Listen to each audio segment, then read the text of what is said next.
heart fills with dread. Probably a murderer who wants you dead. It could be a ghost, a demon, or worse. Perhaps you're the victim of a witch's curse. It's hopeless, you're doomed. You'd call a priest if you could. You'd rather just listen to who? Sinisterhood.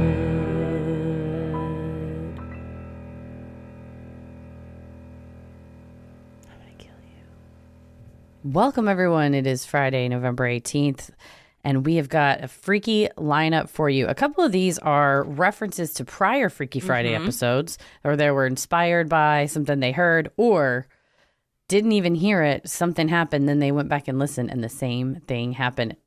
Freakiest of all. Before we get started, may I say something? Oh, and please. Today is Petal's birthday. As we are recording this on Thursday, but Friday the 18th is Petal's birthday. She is 7. She was born in 2015. Yeah, so when you guys got married, it was just your 7th wedding anniversary. Yeah, so she's 7. Oh, yeah, she's the same age as our marriage. Same age as your vows. That's true. Happy birthday, Petal. How big is she? Oh, goodness. I would say she's got to be at least 90 pounds, if not larger. We don't know how to weigh her. That's never really come up. Currently, we're trying to devise a plan to get her to the new house when we move, because Petal doesn't travel, and she hasn't been in a car in, 5 years, perhaps more, because we have a farrier come to the house to trim her hooves and do her teeth and everything. So we have a plan. It involves a ramp and a bunch of blankets and patience to get her to the new house when the time comes. We got to call somebody with like a minivan. You need like low to the ground, take all the seats out and a low little ramp and let her walk up the ramp. You have to tempt her with some food, pancakes. Oh, yeah. We're definitely going to have food. The thing with Petal is she immediately poops when she gets into a moving vehicle. So the last time this happened, I was holding her, and pig poop is like rabbit poop. It's just like pellets. It's just like, it's just like gumballs that pop out of their ass. So you have to put a quarter in. So I think that's probably going to happen, which is why we're going to have a ramp into the back of the car and put a bunch of blankets down and just let her lay there until we get her to the new spot. But that being said, today is her birthday. She's a magical, wonderful creature, and we love her very much. So happy birthday, Petal. Happy birthday, Petal. All that will come later. For now, we're all just here to celebrate.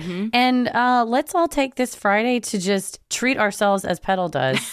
She'll walk. She does what she wants. She does. And we love that. So she doesn't let anything hold her back. Nope. So she's the most majestic pig that's ever. Fuck Babe. Fuck Charlotte's Web. Doesn't matter. Petal. They can come in second and third. Yeah. That's fine. Yeah. Whatever. She's the first. There's no pig better. There's no pig better. I love her so much. I need a big old t-shirt or something. I don't know if she can wear a t-shirt. A cape that just says that. I don't know how to get things over her legs, so maybe just tie it around her neck. Yeah, which she is can have thick. It's very thick. Her neck and her stomach are almost the same size. Damn. So she's working it. She's perfect. She's perfectly She's shaped. perfect. She is perfect. So just wanted to give a happy birthday shout out to my sweet pig, Petal. Happy birthday, Petal. We love her. And we love all of you. And we love everyone who sent their stories in today. You have once again curated quite a lineup. Like I said, we got some callbacks, some call forwards, and some stuff that has shooketh me. One of my favorite things about Freaky Friday is how people will say, oh, I totally forgot about this. I had suppressed this memory until I heard such and such talk about it. So like we've said many times, there's power in sharing your stories, and we never know what we say that might help somebody or make them feel less alone or help them remember something that they'd completely forgotten. So please continue to send in your stories because we love reading them and we love sharing them. And thank you for letting us do that. It's a privilege. Well, I'm Christy. I'm Heather. And let's get freaky. This first one is from Jess, and the subject line is Coworker turned Stalker. Hi, ladies. Sending much love from Tennessee. I had a blast at your live show and can't wait to see you again. Now, let's get into it. As a teenager, my first job was in the fast food industry. I worked with several great people, and I always tried to treat everyone with equal kindness. This started off nice enough by making conversation with people and learning a lot about their various backgrounds. But one guy, John, started getting a little too close. At first, he would linger after his shift in order to say hi to me, which wasn't too odd considering he didn't have many friends and struggled with social cues.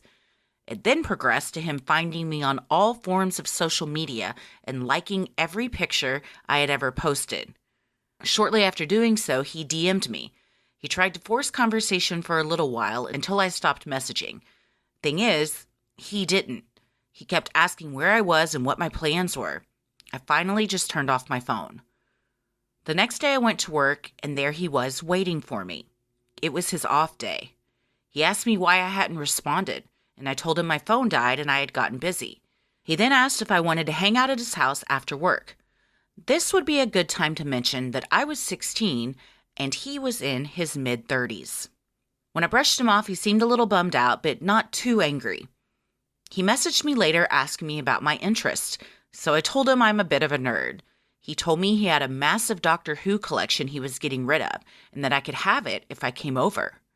When I asked what all he had, he sent a picture he had clearly pulled off of a Google search.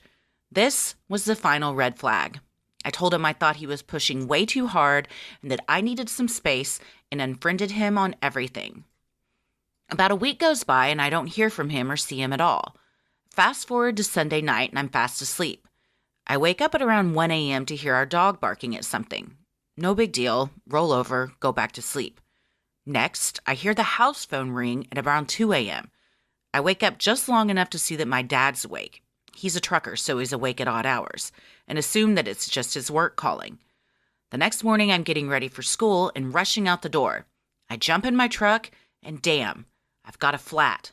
I run back inside to tell my dad, and he says, "I knew it." "You knew what?"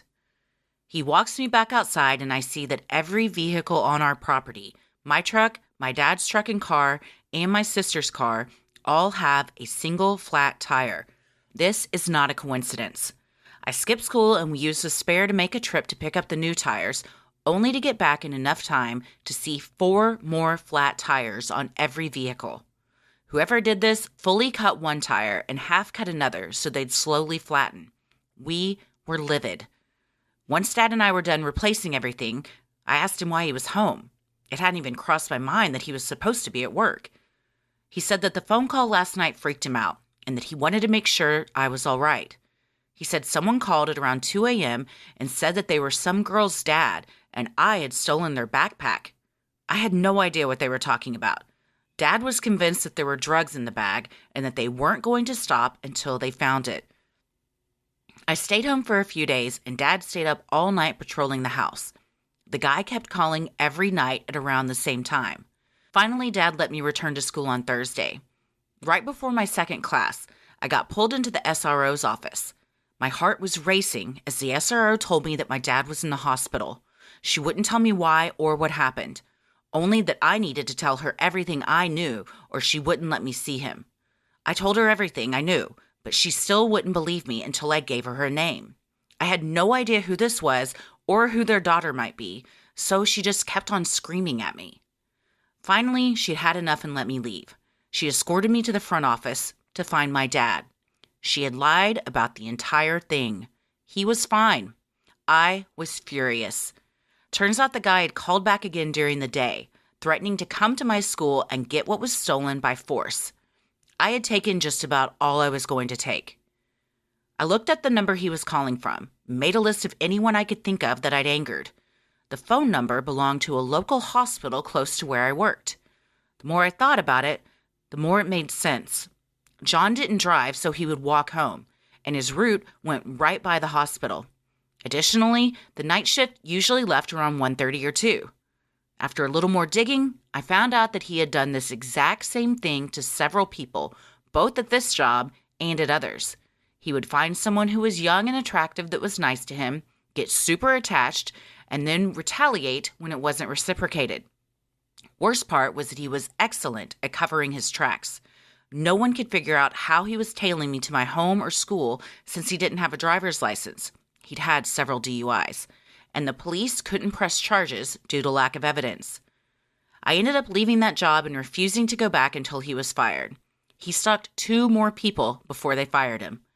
I still think about him to this day, nearly 10 years later, wondering if he still watches me and what might have happened had our dog not scared him off. I will never let my guard down again. I am very sorry that this all happened to you, Jess. This reads to me almost like when you're in law school and they give you all of these terrible things have happened to this person. Spot all of these issues. I mean, this is system failure after system failure after system failure. Your employer didn't protect you by getting rid of this person who they, I think, liable because they knew or had reason to know that he's doing this. The police saying there's a lack of evidence. You know, this SRO behaving so badly and traumatizing a kid. Is that legal? You can just tell a kid in high school that their parents in the hospital to try and that's almost like a false confession type thing. Well, I mean, cops can lie to you when they're interrogating you to the extent that That's horrible. You're going to tell a 16-year-old kid that their dad's in the hospital because you're trying to get information out of them? Awful. About something, I would think, if the SRO was thinking, oh, there's a stolen backpack here at issue, you know, if it was something like we have a kid that's been kidnapped, I have to say something and lie to them and say, listen, you know, tell me what you know, kid. That's one thing because there's a life at stake, but it's a fucking backpack, and man. Even if you think drugs are in it, to say that, I mean, that is traumatizing, emotionally, mentally traumatizing to tell a kid that their dad is in the hospital. And then, I mean, you find out, okay, good, they're not. But my God, you're never going to trust that SRO again, and probably a lot of other adults. No, truly. And especially in this situation where they'd already been traumatized by having someone come to their house and slit their tires, That's which so is scary. It's invasive. You know, at the end of the day, it's annoying and tires are expensive. It's not cheap and it's For not real. harm to your body, but it's invasive. And to me, I'm like, oh, you were willing to stab something within reach of me. It's threatening. I mean, and Yes. also, what's the intention behind this? Are you trying to get back at me? Are you trying to prevent anyone here from being able to leave because you're going to come back and do something to us? The intent is very scary. And it's like, we can't escape. But also back to the SRO, this just happened at their house, that they were asleep. Then their dad's car is damaged. They know this person has the capacity to try to attack, harm the family. And also, your dad's the only person that's going to protect you.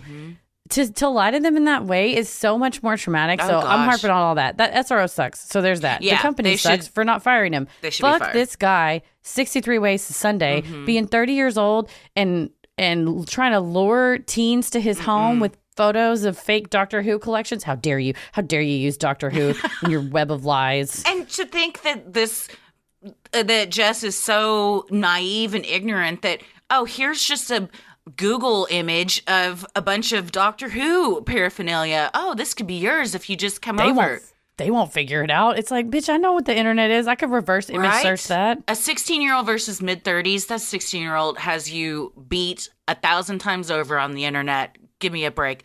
But also, what was his plan? If Jess says, okay, yeah, I'll come over, clearly none of it's there, then what? And that's the scary part. Yeah. I mean, it's all scary, but that's the part where your stomach drops and you think, how close was I to not being able to tell this story, or the story is way different. Yeah. Well, shout out to your dad for listening to you and, believing you. And, that's so scary. And I would think about this person too. 10 years later, I would still be thinking about that. It's just it just hits you in the gut like, oh, they were right outside my window. I'd probably have a Google search set up on their name. But who knows if they go by their real name. But I would definitely put a Google alert on that kind of stuff. Well, thank you, Jess, for sharing that story. Like we said, a lot of people can relate to these. And unfortunately, I know that a lot of people can relate to that one. Well, this next one's from Nikki. And this one is called Lady in White Pajamas. Hi, y'all. I'm Nikki. I'm obsessed with you two, and I tell everyone I meet about the White Rock Lake parakeets ever since Heather posted her attack on Instagram. This is Christy talking. I don't want to say it was an attack as much as a friendly lighting on your shoulder to guide you on your walk, and that's just me being a parakeet apologist. Well, we had to come to terms. It was dive bombing me, but then I realized it was dive bombing me because it loved me it just wanted a ride. You're and a I was Disney like, princess, yeah. Yeah, all right. Well, back to Nikki. Y'all ready to get freaky? So I grew up on an Air Force base on mainland Japan. It was a normal thing when you would hear or feel a boom across the base because they were detonating a dead bomb from World War II. So basically, the place has some history. It's 2005, I'm like 11 or 12, and we moved into a different house. But it was the same type of ugly concrete, beige painted 2-story, 4-unit duplex that most enlisted families lived in. I had one of those beds that's like a bunk bed, but it's a desk on the bottom. Every night, as I lie in bed trying to sleep, I imagined, pretty much felt, a woman with long black hair who would lean over me just breathing, watching. The first few times I thought maybe it's my mom, but how is she floating? I'd open my eyes and no one was there. Every single time I went to bed I had the same feeling, the same image in my head. And every single time I went up or down the stairs, I knew someone was watching me, so I'd turn around. And nothing. Sometimes it even felt like someone was walking right behind you, ready to catch you if you fell backwards. In the upstairs bathroom, I would feel like someone was watching me from behind where the staircase was, just watching me through the mirror. But only my own reflection was seen. I kept all of this to myself until 16. Fast forward, it's 2010. My parents divorced and my mom and I were living in an apartment off base now. One night I told her I thought that one house was haunted. Her response? Oh yeah, 2 of my friends saw a lady in white pajamas on the staircase, and your sister saw someone in white pajamas with long black hair walk into the kitchen at night. I couldn't believe my mother was nonchalantly telling me, oh yeah, that house was totes haunted and the ghost looked just like the image you haven't even described to me yet. My mom isn't one to make jokes like this, and I hadn't even given her a description of the lady with long black hair. I told her my experiences, and she believed me. Another fast forward to 2019. Me, my best friends, my sister, and my husband are having lunch and telling ghost stories, and my sister yells across the table, Nikki, remember that house we lived in? I just froze, or I got up and yelled. I don't remember, but regardless, I knew what she meant. I've never spoken to my sister about this. She's 5 years older than me, and we moved out of that house after she had left for the States to go to college. In that moment, I remembered what my mom had said. Your sister saw a lady in white pajamas with long black hair. She goes on to tell me her side of the story. And me being a professional interrupter, I would say, the upstairs bathroom? And she would say, oh, the mirror, like someone was watching you. And then I'd scream, I would bear crawl, run up the stairs because... And then she'd interrupt with, because she was always watching. We just kept completing each other's side of the story. Meanwhile, my friends who have heard my story several times just stared in disbelief. I won't deny that I'm a skeptic, but I know this happened, and I told this story as truthfully as my memory and the word count allowed. In hindsight, I don't remember ever feeling maliciousness, just a sense of being watched, and that itself scared me. However, the Netflix version of The Haunting of Hill House with the bent neck lady, yeah, that gave me nightmares about this experience. All in all, I feel like the lady in white pajamas with long black hair was a mom, maybe who lost a child and or her own life too early, and was checking on us to make sure we, the children, were alive and breathing while we slept. Well, that's it, and I hope y'all enjoyed my story, and thank y'all so much for reading it. Thank you for the work y'all do. It truly keeps my reality more laughable when I get to listen to your voices in my ears. Thank you and love you, and bye, Nikki. P.S. Would love to hear Christy's grandma voice used from Freaky Friday episode 32 more often. I love that voice. Is it this voice where I'm a grandma? Thank you so much, Nikki, for sending in your submission. That's my old perfect Southern grandma voice. That's a Meemaw voice, a Mamaw voice. I like this theory that it's maybe a mom spirit that's just watching over them. But that is a powerful feeling when you had something happen to you, especially supernatural, and you put it out there, and it's a double-edged sword, right? If someone's like, I saw the same thing, because it's one thing to go, I didn't see that, and you're like, okay, maybe it was, I dreamt it. But if someone's like, nope, it was the same, yep, same spot, I saw the same thing, you're like, oh, cool, so what I saw was real. Cool. And so many times we hear about this with siblings, and then they don't ever know that they were experiencing the same thing until years later when they're adults and out of the house. y'all check in with your sibs. If y'all are seeing some ghosts and shit, just check in and be like, hey, have you ever seen a lady like with long black hair? And now you got an ally and you can team up and you can figure it out together. It does, like I said, it's double-edged sword. When I told my dad, sometimes I think I see someone in the hallway. He was like, yeah, like around 3 o'clock in the morning, they run down the hallway. And I was like, yep, that's it. He's like, yeah, when it's happening, I just stare at the TV and pretend it's not there. Right? I was like, great. Coping mechanism on point. Just, I see nothing, watching MASH, just let her play. Barney Miller, take me away. Well, this next one is from Ava. Maybe the best subject line we've had so far. The time I was hexed at a cupcake shop. Hey y'all, first and foremost, I love your work and the show gets me through many long shifts and my commute to college and work. I tend to be long-winded, so I'm just going to jump into it. To give some context, I work at a local bakery in Keller, Texas, and I work as both the cashier, decorator, and baker all at the same time, as well as working alone most shifts. It's also important to note that I had only listened to the first part of Freaky Friday on my drive to work that morning. So this past Friday, I was finishing ringing up an older woman towards the end of my shift when a man abruptly walked into the store, and immediately I knew something was off. He came in talking to himself. He was short in stature and was wearing a mask and a hat pulled down covering his eyes.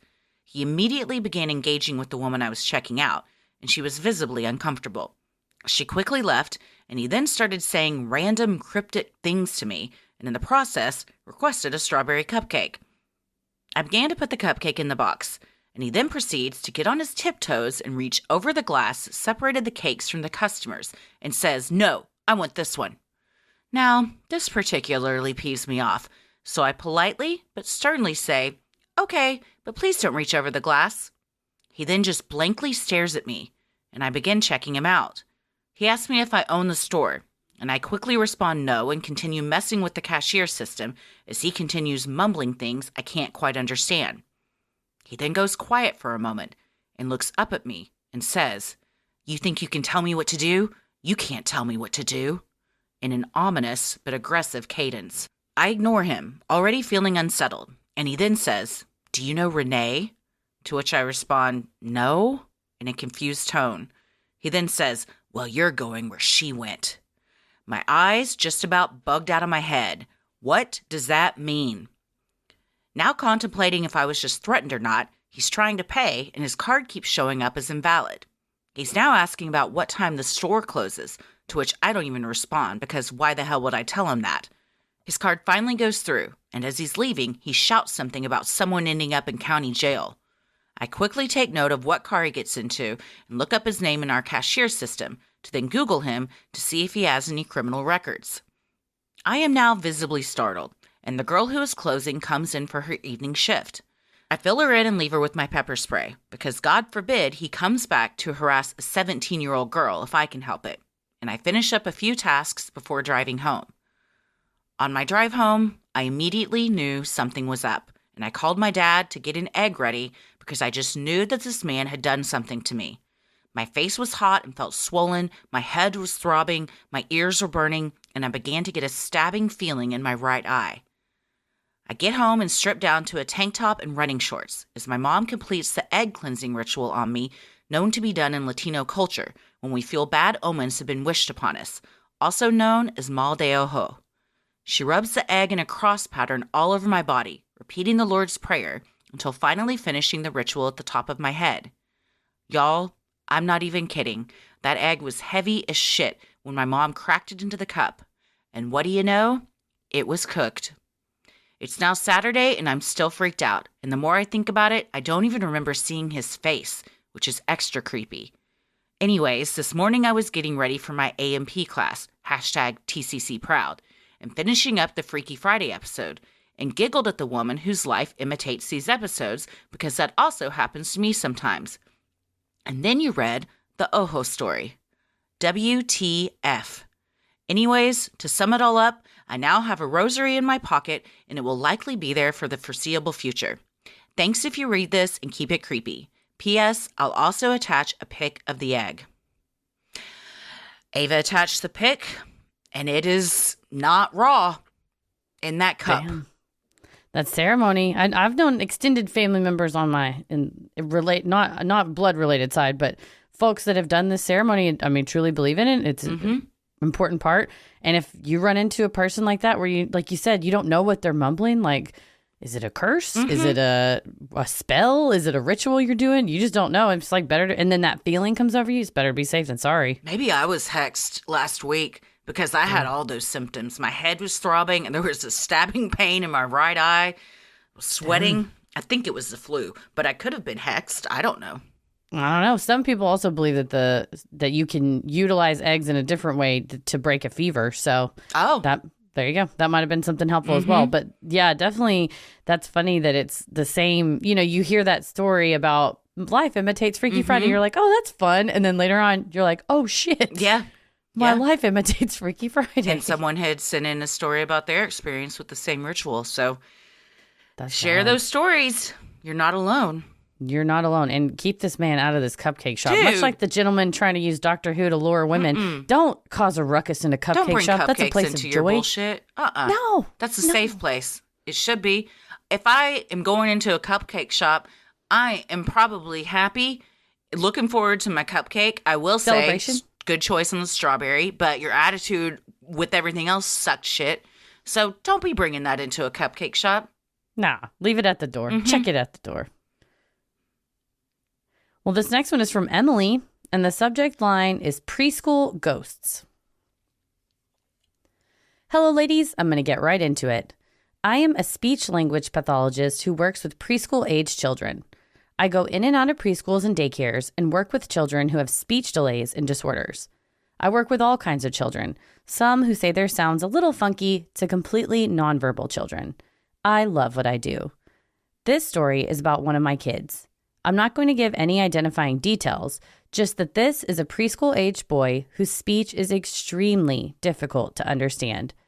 I'm used to hearing speech errors, but this kid is really tough to understand. I can usually pick out a word or two and try to guess the rest. He's also very, very quiet. He keeps to himself at school most of the time. Last spring, I was at this student's preschool, which happens to be in a church with a big cemetery out back. The cemetery is huge, and a lot of the headstones are those really, really old ones you can just tell have been there forever. I attached a picture. Anyway, we were outside, and the kids were practicing for graduation.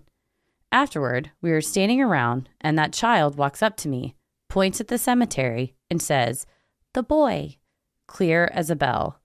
I looked over, saw nothing, and said, "Where's the boy? Do you see a boy?" He nodded his head and continued pointing. I told one of the preschool teachers, who asked him, "What is the boy wearing?" And he responded, "White." We looked at each other like holy shit. Then we told the other teachers, and one of them told us that there was an old headstone in the direction he was pointing, a headstone of a whole family that died, and that they had a young boy that had also passed away. I truly have goosebumps whenever I think about it, and now I can't help but wonder what was going through my little friend's head when he's quietly observing his classmates. Anyway, I love the show and hope to see you guys when you come back to the East Coast. Thanks for everything you do. The picture is exactly how Emily describes it. It's gorgeous, lush green grass, huge, beautiful headstones. But when that's behind where you're practicing for your preschool graduation, and it suddenly becomes less serene when a child is like the boy and a child that does not speak usually. Yeah. Well, especially if there's, I would think a teacher instinct's like, oh God, is one of the students run off? And then when you're like, well, I don't see anything. And they're like, I do. That's when you're like, oh, he's wearing white. Yeah. It's especially eerie and interesting that he was very nonverbal, but at this point, or at this time, in this instance, could speak very clearly and communicate exactly what he was seeing. Yeah. Well, you never know. I always wonder if sometimes when people are more, quieter, they might be a little bit more intuitive because you're just more in tune with where the rest of us, present company, I'm talking about myself. You talk a lot, and when you're talking, you're not listening. And so maybe he just listens a lot better than the rest of them out there and saw something that nobody else did. Well, thank you very much, Emily. And thank you for the work you do with kids. That's super important. The next one is from Alan, and the subject line is, another lucid dreamer had to share after Freaky Friday number 30. Hi, friends. Love, love, love your show. Grateful for you getting me through the daily slog. I just heard Freaky Friday episode 30, where you read the story of Jamie, who lucid dreams. Hearing it was a sign. I started to fill out the form with my story a few days ago, but stopped. Now I know I have to share. Lucid dreaming is organic for me, and I love being able to control my words and actions. Unfortunately, I've had several dreams in which I felt a malevolent presence. I knew I wasn't alone in my consciousness in the dream. It occurred in dreams of loved ones I've lost when it happened. This entity, trying to get to me through them, was violating and painful. 3 specific incidents hit me the hardest. In the first, I was carried by my mom through the front door, where we lived with my uncle and ailing aunt. Facing the front door was a hospital bed that my aunt was lying in. As we walked in, I could see her suffering and struggling, eyes closed. After a few moments, her eyes opened. She sat up in the bed. Her eyes went wide as she looked and pointed directly at me, and an ungodly sound escaped her wide open mouth. Her face contorted into something you would see in a horror film. I knew it was a dream in my subconscious mind and woke myself up quickly. Crazy twist. When I told my mom about it, she said it actually happened, minus the sitting up terrifying the shit out of me part. Apparently, we got home as my aunt was dying and the paramedics were arriving. My mom rushed me back out the door, but obviously not in enough time. In another dream, I was in a quiet, deserted hospital. I was approaching double doors, the kind you push through like in old hospitals. As I pushed through the doors, I knew that I was looking at the sheet-covered body of my grandmother. One of her toes was hanging out with a tag on it. When I got closer to the gurney, she slowly sat up. She pointed her finger at me and made a noise similar to the one my aunt made in the first dream. Her mouth also hung open and her face contorted in the same way. I again forced myself awake. In the last dream, I was in a room at my grandmother's. I heard music playing, and my late second cousin came by, singing loudly and dancing. Very on point for her, a fun, wild lady in life and in death. In the dream, she said, "Come on, let's go," and ran off. At that point, with no warning, my grandmother came very quickly into my room, rushing at me as I lay in my bed, right up into my face with a raspy growl.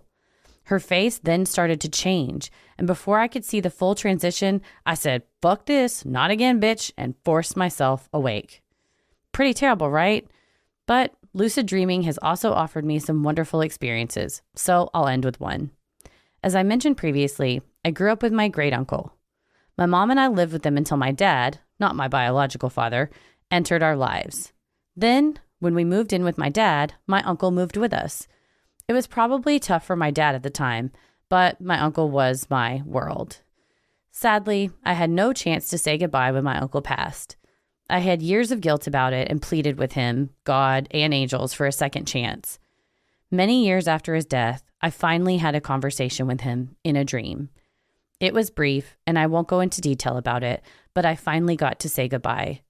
I woke up sobbing, but this time it was with a smile.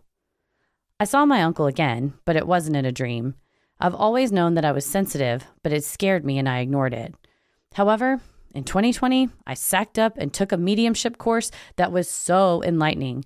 I learned to ground myself and control what I let in, only the light. My uncle was the one who ushered in that light during a meditation where I first connected with my spirit guides. He was the one who introduced me to my main guide. I felt so much peace. I know he's left me in good hands, and between him and my guides and angels, I know I can combat anything that tries that shit again. Not an invitation. Those dreams are so scary, and those just shake you for days. It's to see a loved one in distress in a dream is already scary. But then when they turn into a demon and try to attack you, no, you can't. Am I the only one that when you have a dream about someone, you look at them differently for like the next few days? Have you ever had like a sex dream about somebody and then you're just like, oh, we can't see each other for a week because I don't know how to feel about Where you're like, I don't even know you well, or I don't even like you. I just like work with you or go to school with you or whatever, and somebody down the street, and you're just like, why that person? Yeah, what's going of all on? People? Yeah, like, or you have a dream about somebody from your past, even like high school or something, or like kind of a dream about a high school memory or a college memory, and then you just feel weird for like a few days about the whole thing.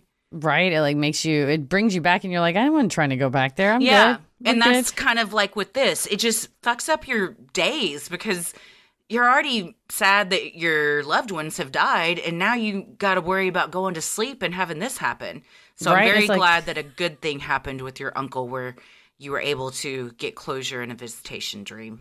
Yeah, and I'm glad you harnessed your energy, because if there is a malevolent spirit, it knows that you have some sort of mediumship, medium abilities that you're not tapped into yet, and it's like, oh, spirits visit her? Well, I could too, and when I do so, I'm going to use the spirits that she loves in her subconscious, tap into that, because you hear that a lot of reading stories where people say that there's demons in their house, or they have malevolent spirits, or stuff starts hurting them. Usually it starts out of like, I'm your grandma, or like, I'm just your, and then then you trust it, you invite it in, and then this happens. But good on you having that lucid dreaming. You got an eagle eye even when you're asleep and be like, bitch, I'm waking up. Yeah, no, that's how I am too. I'll be like, this ain't real. I'm getting out of this. Or I'll use it to my advantage. I'm usually in a dream. I'm like, I know that I'm dreaming. Therefore, I know I can jump off this building and fly right now because it's all up to me, baby. Yep. It's all in the mind. And your mind is a powerful thing. Well, thank you so much, Alan, for sending that in.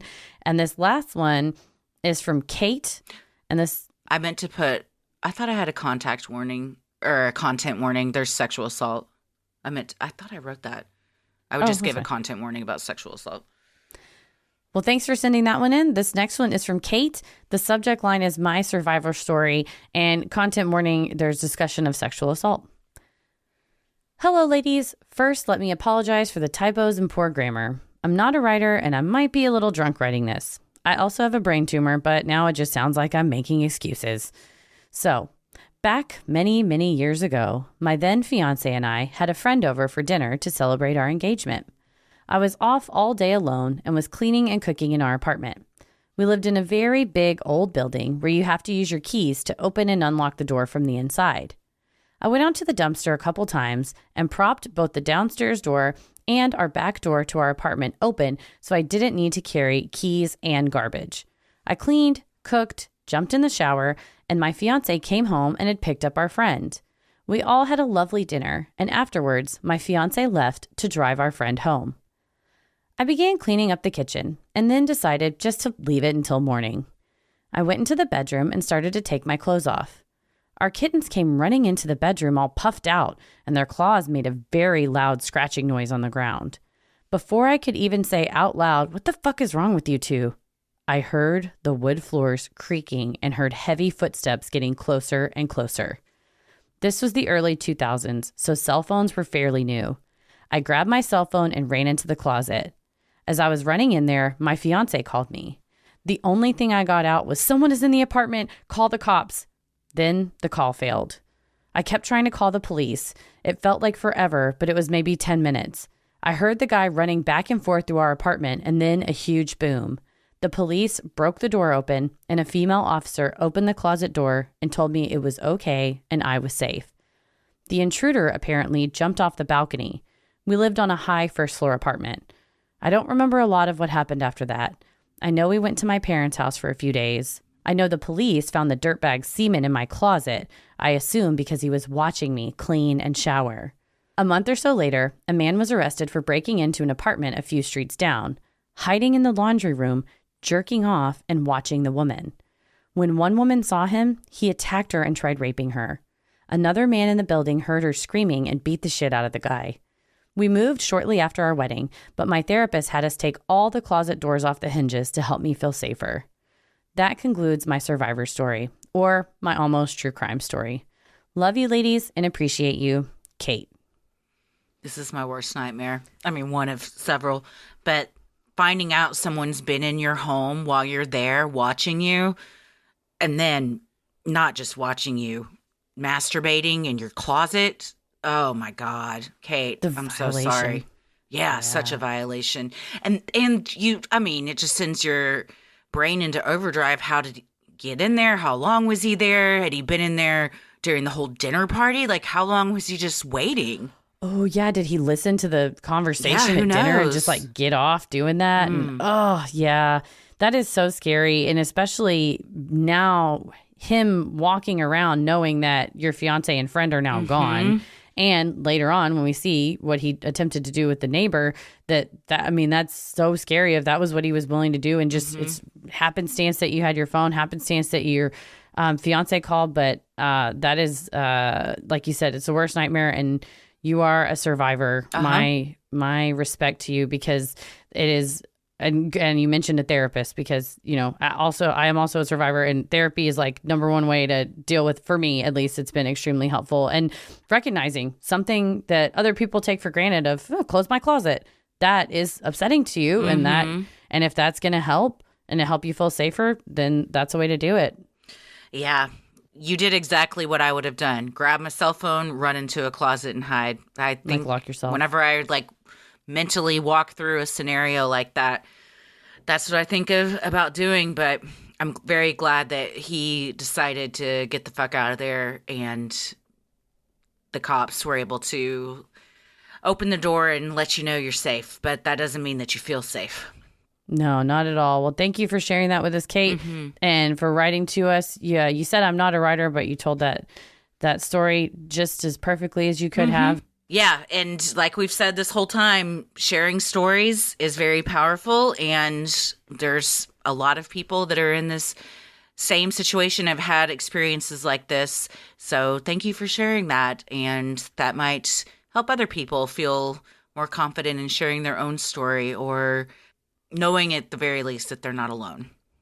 For sure. Well, thank you, Kate, and thank you to everyone else that sent in your stories. If you have an odd but true story, maybe you've encountered Bigfoot, you've seen a UFO, you had a brush with true crime, or you felt the presence of an otherworldly being, send them in at Sinisterhood.com/Freaky Friday.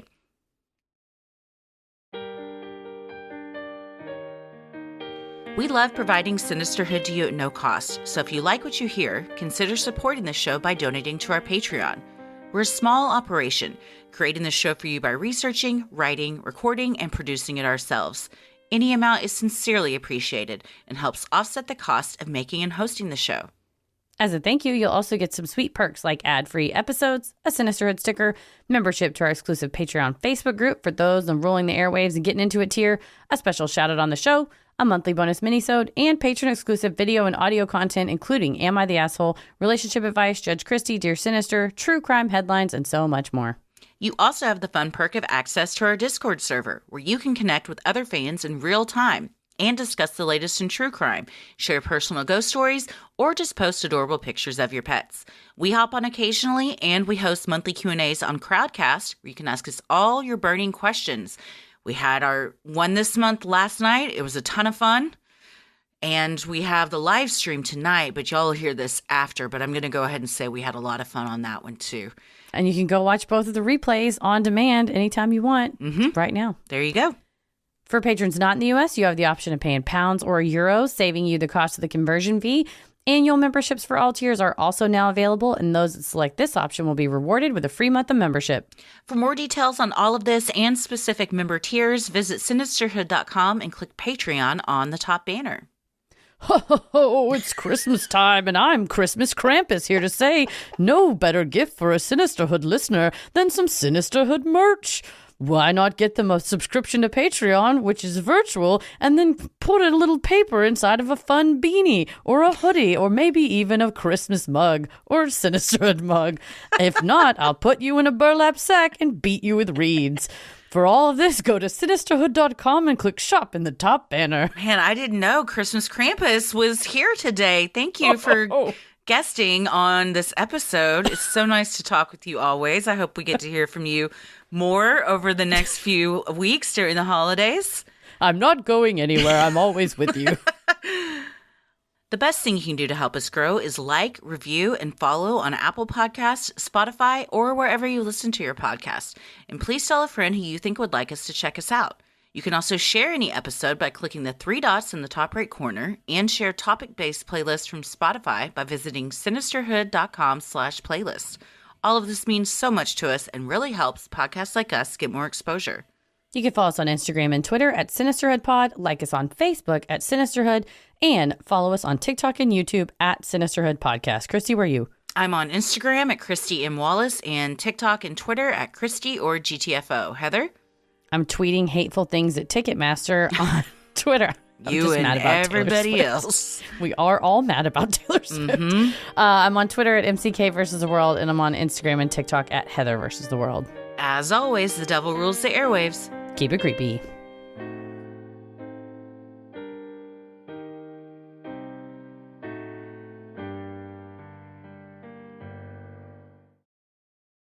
Sin